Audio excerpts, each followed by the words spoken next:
పవిత్ర కుంభమేళాలో కుటుంబ సమేతంగా పాల్గొన్న మంత్రి లోకేష్.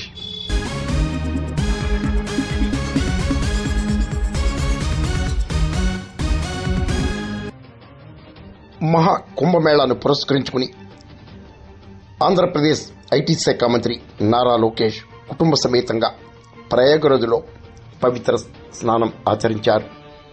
భార్య కుమారులతో కలిసి ప్రయాగరాజులో పుణ్యస్నానాలను ఆచరించి స్థానిక దేవాలయాల్లో మంత్రి లోకేష్ ప్రత్యేక పూజలు నిర్వహించారు.